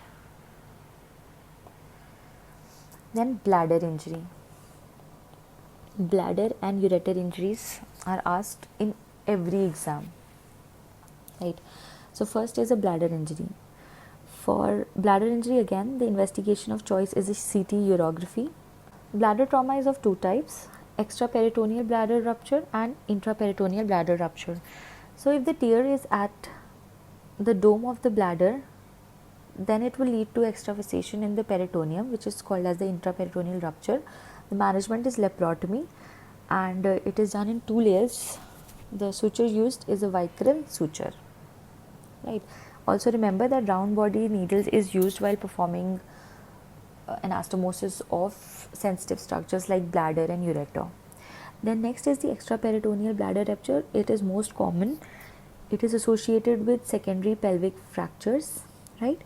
And there will be bleed in the perivesical or the retrovesical space, that is the space of Retzius. For management of extraperitoneal, just a Foley's catheter with the suprapubic catheterization can be done for 7 days. In cases of urethral injury, it is of 2 types. First is the anterior urethral injury. It is associated with a perineal or a straddle injury, right? And there is disruption of the spongy urethra, that is the bulbar urethra. So what happens is that there is extravasation into the perineal space if the Buck's fascia is torn. The posterior urethral injury, this is associated with pelvic fracture, a recent exam question, and it is associated with extravasation in the retropubic space, and also there will be a high riding prostate. Now, what is the protocol? Suppose a patient presents with blood at the tip of meatus and inability to pass urine. So here you will suspect a urethral injury. So the first investigation that is done is RGU. In RGU, if urethral injury is present, then suprapubic catheterization with Malakoff's catheter is done. Then after 4 to 6 weeks, a repeat RGU is done, and the next step would be a delayed urethroplasty by a railroad surgery. Now if urethral injury is not seen, then what we do is we insert a Foley's. If hematuria is present, then a CT urography is done. Decent question. Another way of asking the question would be, in the question they will mention bladder is palpable. That means the bladder injury is ruled out and it is a urethral injury. While if it is given that bladder is not palpable, it will point to a bladder injury and the investigation would be CT urography. So this is very important, right? Next is the autonomic innervation of male sexual response. This is remembered by the mnemonic point and shoot. So for erection, the parasympathetic nervous is involved, and for ejection, the sympathetic nervous system is involved, right? The erection is maintained by nitrous oxide, which increases the cyclic GMP, while norepinephrine, it increases the calcium and it decreases the erection by vasoconstriction. The sympathetic nervous system, that is T11 to L2, is mediated by the hypogastric nerve and it is responsible for the emission, while the visceral and the somatic nerves, that is the pudendal nerve, is responsible for expulsion. Let us see seminiferous tubules in detail, as this was asked again in both the exams this year, that is INI-CET and NEET. So the hypothalamus stimulates GnRH, which stimulates the anterior pituitary to secrete LH and FSH, right? The LH stimulates the Leydig cells to produce testosterone, while FSH stimulates the Sertoli cells. The Sertoli cells stimulates the androgen binding proteins. So spermatogenesis, it takes place in the seminiferous tubule. So first there is a spermatogonia, right? This is the adluminal side and this is the luminal side, right? So in the adluminal side there will be a spermatogonia which will form a spermatocyte, which leads to the formation of spermatids, and finally in the luminal side we have the spermatozoon. Again, if you see in this histoimage, there is spermatogonia, primary spermatocytes, secondary spermatocytes, and here sperms can be seen. While in the interstitial space would be present the Leydig cells, that is responsible for the stimulation of testes. So the Sertoli cell, they secrete inhibin B that inhibit the FSH and androgen binding protein that maintains the level of testosterone. It also secretes the Mullerian inhibiting factor. Then tight junctions between the adjacent Sertoli cells form the blood testis barrier.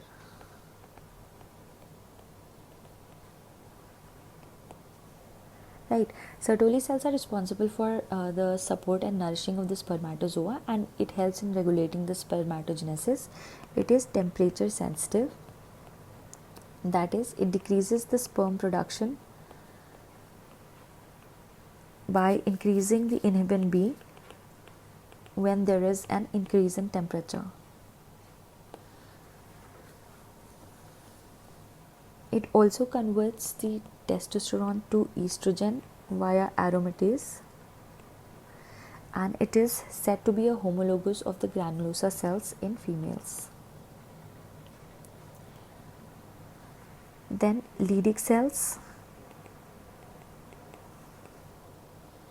it secretes testosterone in the presence of LH, and testosterone production is not affected by temperature.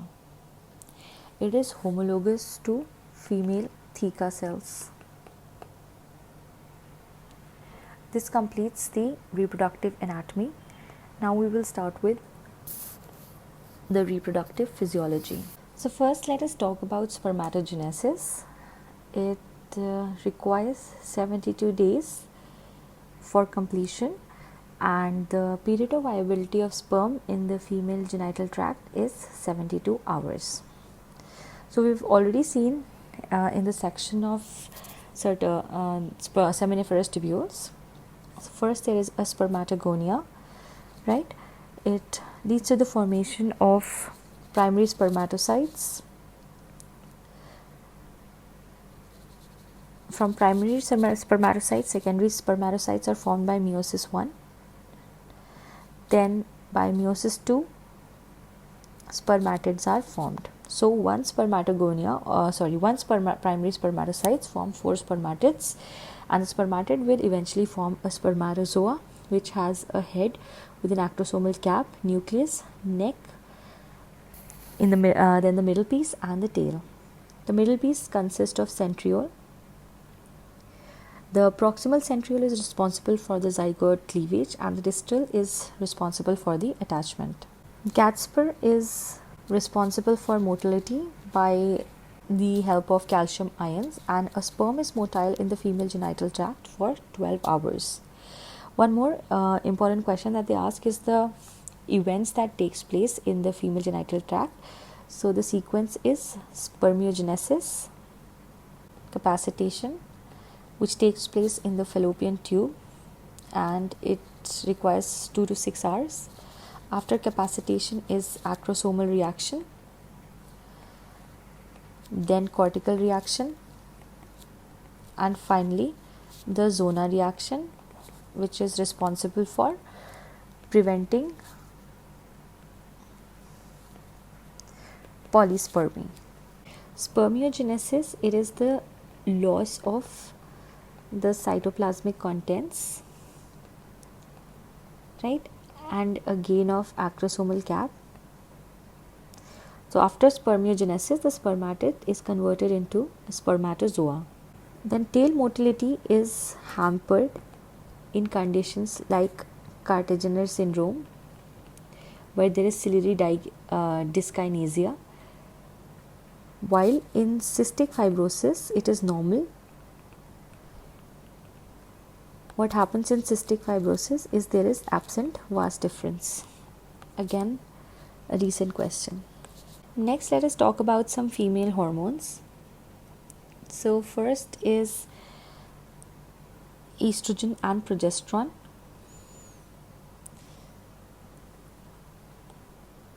Let us start with estrogen. So estrogen is a C18 compound. It is secreted by the ovary in the form of 17 beta estradiol, placenta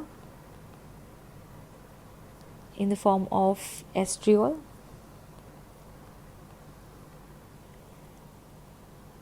adipose tissue, that is estrone via aromatization. For potency, it is E2 more than E1 more than E3. It is responsible for the development of internal and external genitalia, breasts, fat distribution.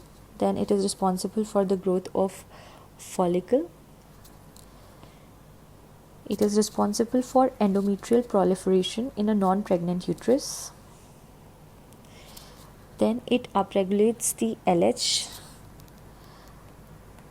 and progesterone receptors. It decreases the action of prolactin on breast. It increases the HDL and decreases the LDL. That is, it is cardioprotective. In the presence of estrogen, there is abundance of superficial cells, which are large cells with a pycnotic nuclei. Also, the biopsy shows the presence of tubular glands in the presence of estrogen. The cervical mucus is thin, and furning of mucus is seen in estrogen predominant states, especially on day 8. In breast, it is basically responsible for the growth of ducts, and it causes sodium and water retention.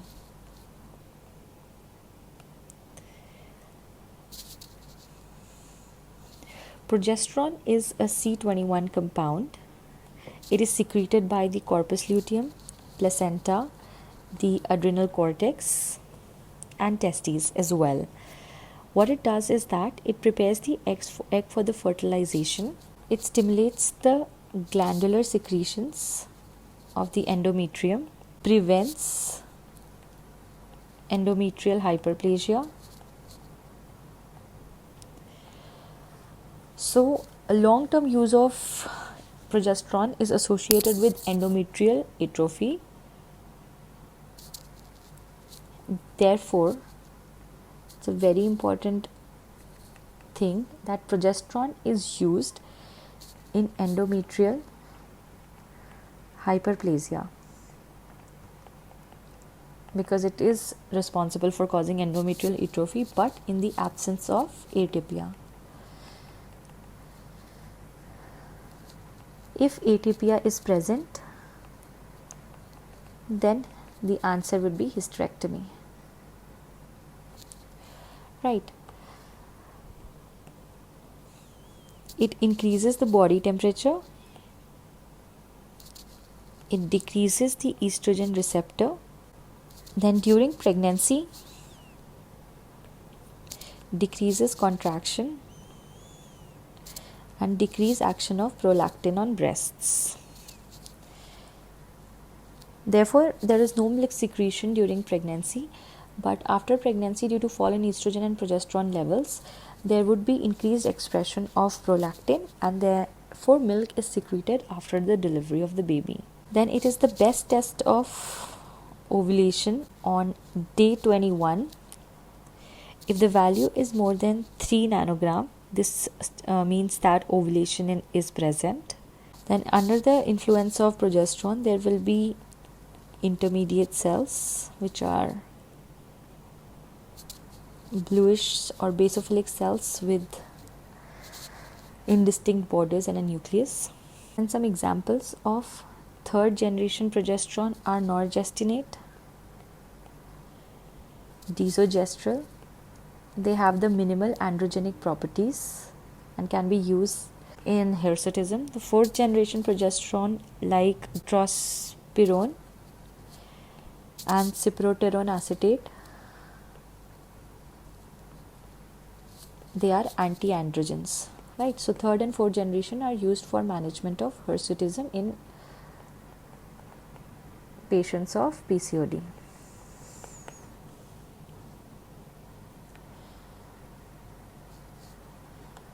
Then under the effect of progesterone, the biopsy will show spiral glands. The cervical mucus is thick.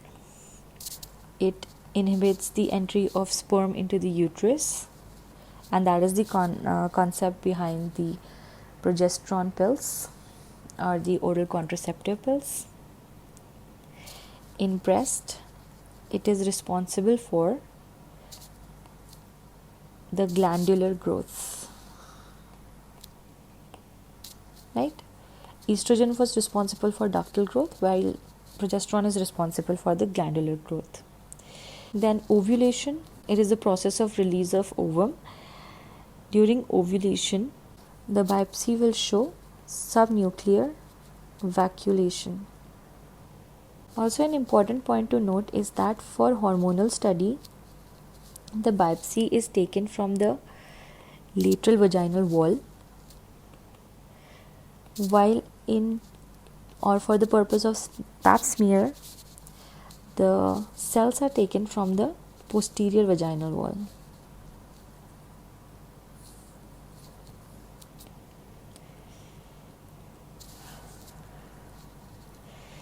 Now, another important concept is two-cell, two-hormone theory, where we can see that there are two cells, the theca cell and the granulosa cell, and two hormones that stimulate them are the LH and the FSH. So, LH has receptors on the theca cell that is responsible for the conversion of cholesterol to androstenedione. Then what happens in the granulosa cell, under the influence of FSH, the androstenedione is converted to estrone with the help of aromatase, and finally the estrone can be converted into estrogen, that is E2. Next is oogenesis. So oogenesis is the process of development of a mature ovum. So first there is a diploid oogonium which converts into primary oocyte. Then it is arrested in prophase 1 until ovulation.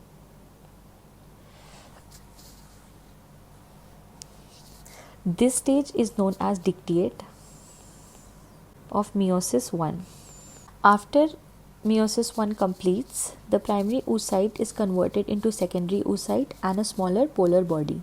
Then the secondary oocyte is arrested in metaphase until fertilization. This is meiosis 2.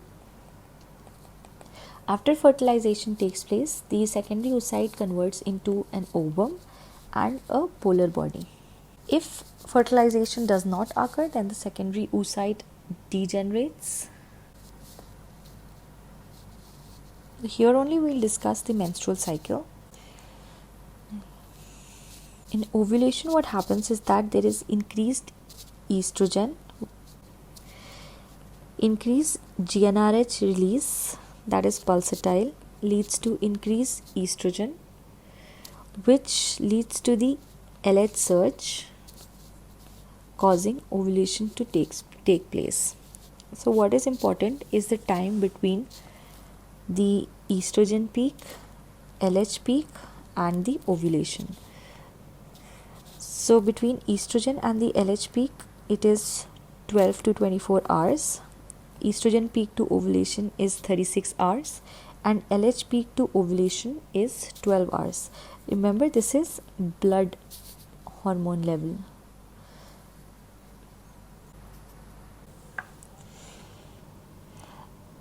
Now menstrual phase is divided into the follicular phase, luteal phase, and in between them ovulation takes place. Follicular phase is mainly governed by estrogen and luteal phase is by progesterone. So the biopsy in the follicular phase would show tubular glands and the cervical mucus will be thin, right, showing ferning, while in luteal phase we can see intermediate cells as well as the biopsy showing spiral glands because it is progesterone mediated. So what happens is that GnRH secretes LH and FSH. So initially the level of FSH and LH will be low. Finally, when there is enough estrogen, it leads to LH surge, which is responsible for ovulation. And in the luteal phase, again, both the hormones will decrease. Due to FSH, what happens is that the follicles start developing until a follicle reaches 20 mm in size. That is known as a dominant follicle. The dominant follicle undergoes ovulation and the ovum is released. After ovulation, the follicle converts into corpus luteum, which is responsible for the secretion of progesterone. The corpus luteum later degenerates to corpus albicans. Right? Let us look at the estrogen and progesterone. So estrogen initially rises, then peak is reached. After estrogen peak is reached, it leads to the LH surge. Then in the luteal phase, estrogen decreases. While for progesterone, it is low in the follicular phase and it increases in the luteal phase due to corpus luteum. Right? So what happens due to these hormones? That when the estrogen starts increasing, it leads to the proliferation of the endometrial. Hence, follicular phase is also known as proliferative phase.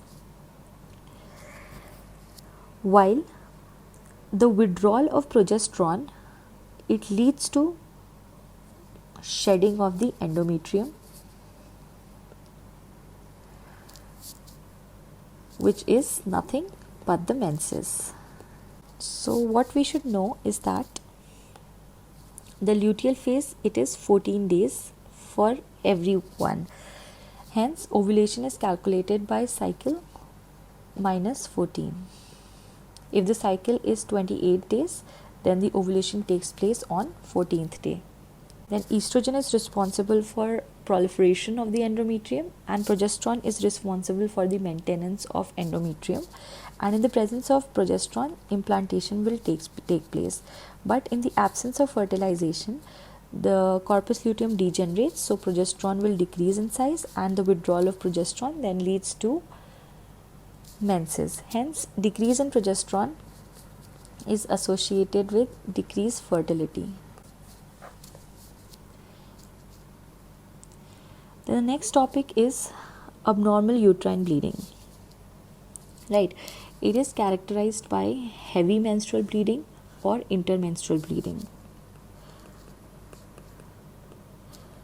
It is classified by Palm-Cohen classification, where it is polyp, adenomyosis, leiomyoma, and malignancy.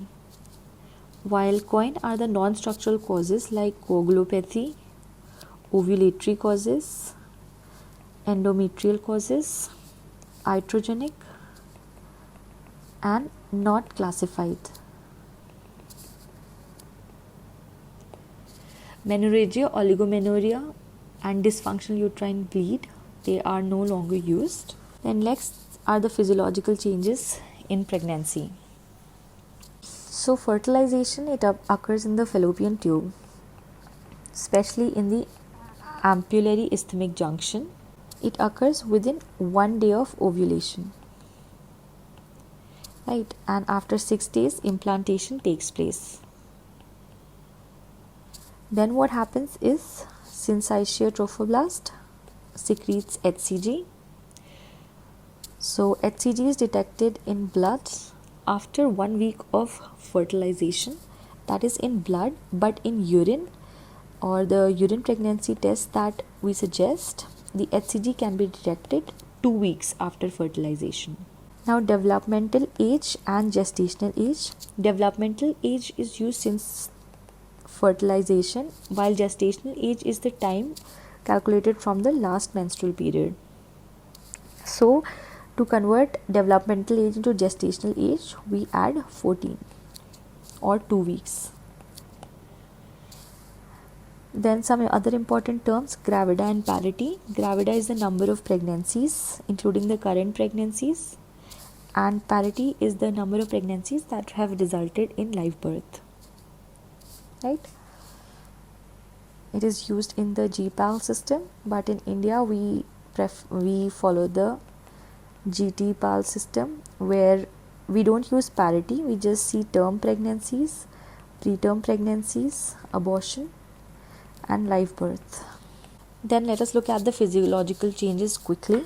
So first is the cardiovascular changes. So in CVS, what happens is that there is a decrease in afterload and an increase in preload. That is, the stroke volume or the cardiac output increases and the peripheral vascular resistance decreases. Why it decreases? Due to progesterone. Progesterone causes smooth muscle relaxation. Now, cardiac output increases by 20% and it is maximum postpartum, followed by second stage of labor, followed by 32 weeks. There is also increase in heart rate and hemodilution takes place, leading to peripheral edema.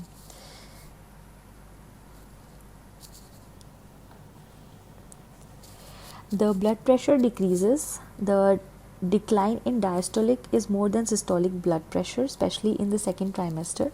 So in the supine position, there is compression of the uterus, which further leads to decrease in pressure, which is known as the supine hypotension syndrome. Then the physiological changes are that the ECG will show a left axis deviation and an apparent cardiomegaly. A loud S1 and S3 can be seen, but S4 is always pathological. Ejection systolic murmur with a grade less than 3 is physiological, while JVP will be unchanged. Apart from these, if there is any other deviation, then we can see there is pathological heart disease. Next is endocrine. So there is insulin resistance due to human placental lactogen. This is important. Have been asked in previous exams. Also, insulin resistance can be due to estrogen, progesterone and cortisol, but HCG is not responsible for causing the insulin resistance. Maximum insulin resistance is seen between 24 to 28 weeks. Hence, OGTT for the second time is done during 24 to 28 weeks. The female experience fasting hypoglycemia with postparental hyperglycemia. There is increasing thyroid binding globulin, increased cortisol binding globulin and increased sex hormone binding globulin. Then in the GIT, the gastric time is increased because of increased progesterone. The sphincters are relaxed. There is decreased GI motility, decrease in LES tone and stasis, which predisposes to constipation. Also, there can be GERD, and GB stasis may lead to the precipitation of gallstones. Hematologic. So, there is dilutional anemia because of increased volume, which is much more than increase in RBCs. Then pregnancy is a hypercoagulable state. All the clotting factors are increased except 11 and 13. Again, a recent exam question. Very important point to note is that the serum electrolytes are unchanged, but micronutrient requirement is increased. So, there has to be supplementation of iron and folic acid. Again, there can be physiological neutrophilia and benign gestational thrombocytopenia. The globulin is increased, albumin is decreased, and the ratio becomes 1:1. And iron is decreased. Basically, all the iron indices except TIBC and transferrin saturation are decreased.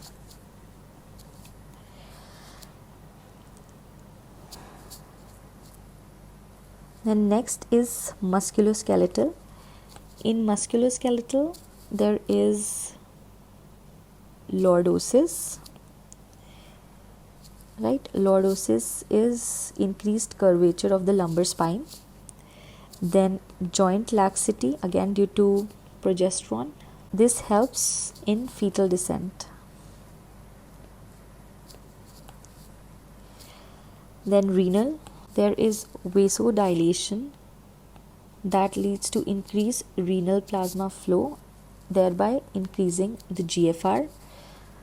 There is a decrease in blood urea nitrogen and decreased creatinine. Mild glucosuria and proteinuria may be seen. Then the pelvis and ureter are dilated, which leads to hydroureter. Right, and this is due to the dextrorotation of dextrorotation of the uterus, causing right hydronephrosis more than left hydronephrosis. The hydronephrosis may predispose to pyelonephritis. Next is the pulmonary changes. This is also very important. What you need to know is what remains constant. That is given by the formula IRV. That is, IRV remains constant, residual volume and respiratory rate remains constant, and vital capacity remains constant. Right? What increases is tidal volume and minute ventilation, and expiratory reserve volume is decreased. Then there is chronic hyperventilation due to increased CO2 elimination that leads to respiratory alkalosis, and it is compensated by metabolic acidosis by decreasing the bicarbonate, and there is also increased oxygen binding capacity. Right? So the oxygen consumption is increased, oxygen carrying capacity is increased, oxygen binding capacity increased. All the parameters related to oxygen are increased. The only thing that decreases is the arteriovenous O2 gradient. This is very important, and this was a recent exam question.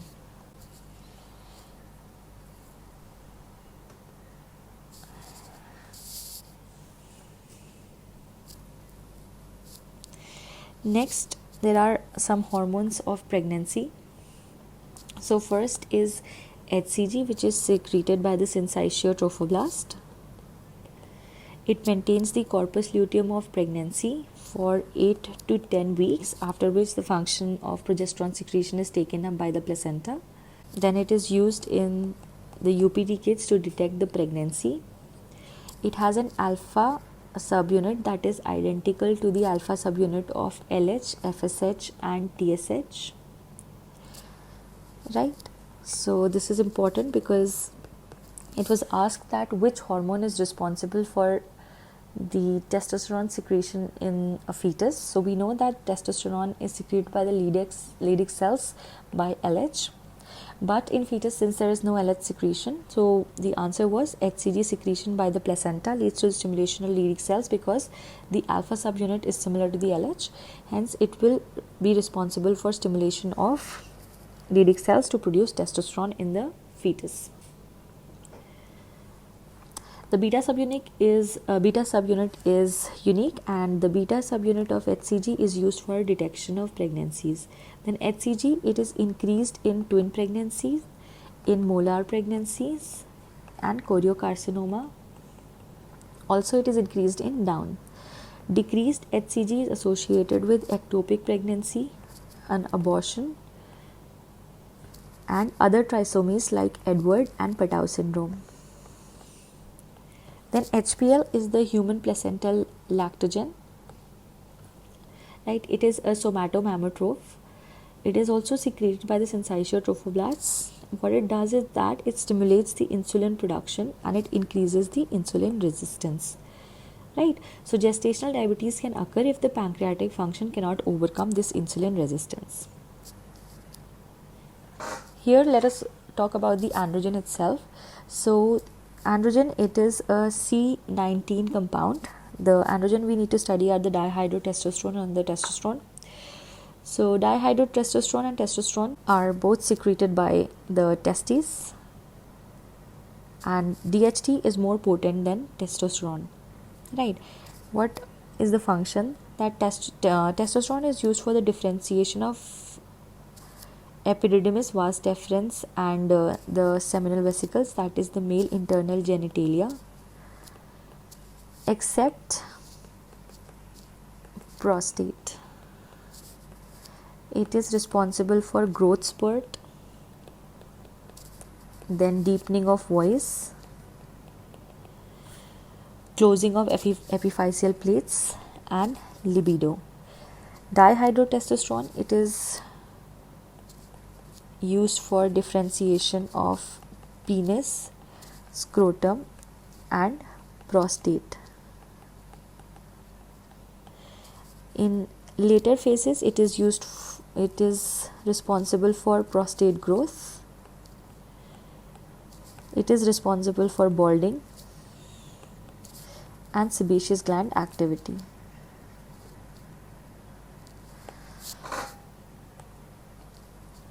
Testosterone is converted into dihydrotestosterone by 5-alpha reductase, and 5-alpha reductase, it is inhibited by finasteride. The anabolic steroids increases the fat-free mass, the muscle strength and the performance. It makes the male aggressive. There is increased acne with gynecomastia.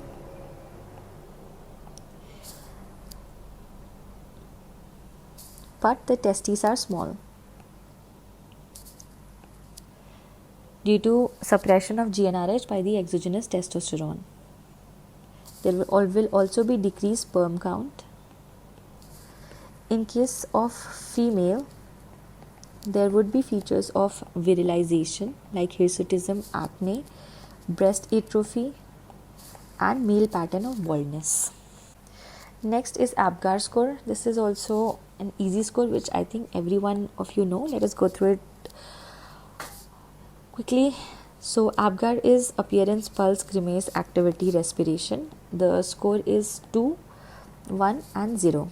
So score 2 is given when the appearance is pink, pulse is more than 100 beats per minute, the baby is crying with active movements, and again respiration, there is a strong cry. So if you see, if the baby is crying, then the APGAR reaches and then the APGAR is given a score of 4 itself. Then a score of 0 is given for pale or blue baby if there is no pulse, no response, no movement and no breathing. Anything in between the two is given the score of 1. So what all features are given a score of 1? With the blue extremities, that is acrocyanosis, heart rate less than 100 beats per minute, the baby grimaces or has a weak cry, there is some flexion and the respiration is slow and irregular. So basically ABGAR is used for assessment of newborn, right? It is calculated at 1 minute and 5 minutes. If an ABGAR score is less than 7, it requires further evaluation because there is an increased risk to develop a neurological damage. The next is lactation. So after parturition and delivery of placenta, what happens is that there is a decrease in estrogen and progesterone, which releases the inhibitory effect on prolactin. So there will be increased action of prolactin on the breast, and this leads to initiation of lactation. Then sucking is required to maintain the milk production and ejection, because when the baby sucks, due to increased nerve stimulation, there is increase in oxytocin and increase in prolactin.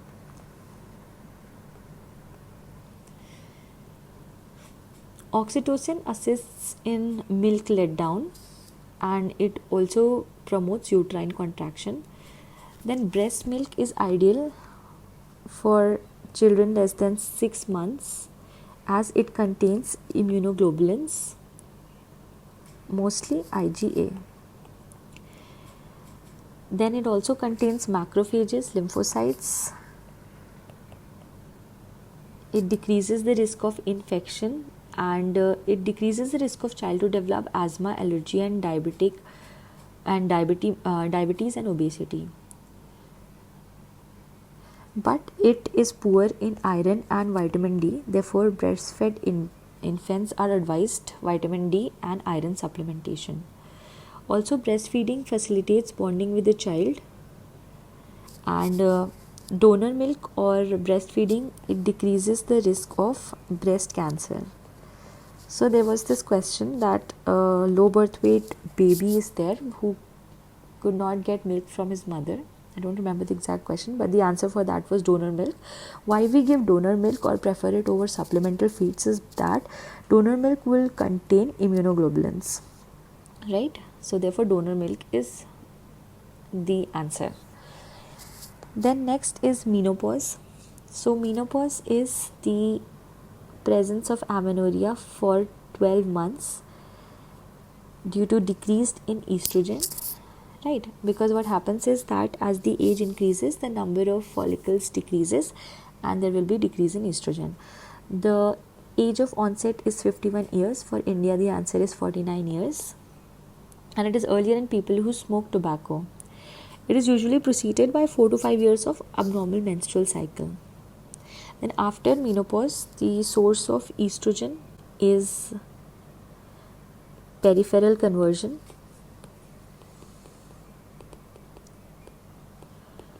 So the predominant estrogen of menopause is E1, that is estrone. The androgens increase, which leads to hirsutism. The FSH is increase and more than 40 international unit is specific for menopause. Why this happens is because of loss of feedback due to decreased estrogen. Other hormonal changes are increase in LH, but there is no LH surge, while GnRH also increases again due to loss of negative feedbacks. Then the clinical features is remembered by HAVOX, which is hot flashes, that is the most common symptom, atrophy of the vagina, osteoporosis, coronary artery disease, and sleep disturbances.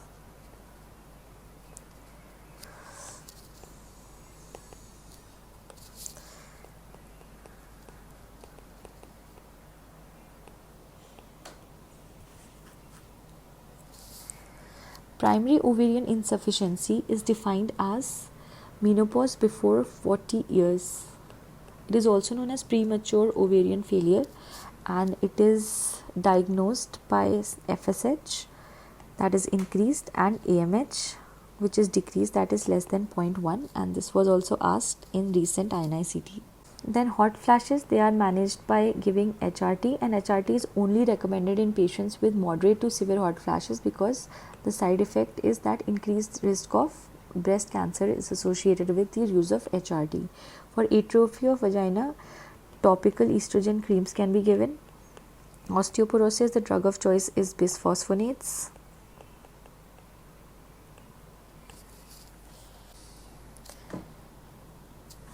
The next is Tanner stage. It is assigned independently to genitalia, pubic hair, and breast. That is, a person can have a Tanner stage 2 genitalia with a Tanner stage 3 pubic hair. In males, the earliest detectable secondary sexual characteristic is testicular enlargement, while in female it is development of breast bud. So Tanner stage 1 is no sexual hair, 2 is pubic hair appears, that is the pubarchy. Then there is coarsening of pubic hair. Then stage 4 is coarsening of pubic hair but the thigh is spared, while in stage 5 even the medial aspect of thigh is involved. For breast, it is first there is a flat appearing chest with raised nipples, then breast buds are formed, breast enlarges. In stage 4, the breast enlarges, areola is raised, it is mound on mound, and in stage 5 the adult sized breast is seen. For males, the testicular enlargement is seen as Tanner stage 2, then in 3 the size increases. In stage 4, the width increases. In stage 5, it is a male size penis and testes. In males, after testicular enlargement, there is penile enlargement followed by pubarchy and then a height spurt.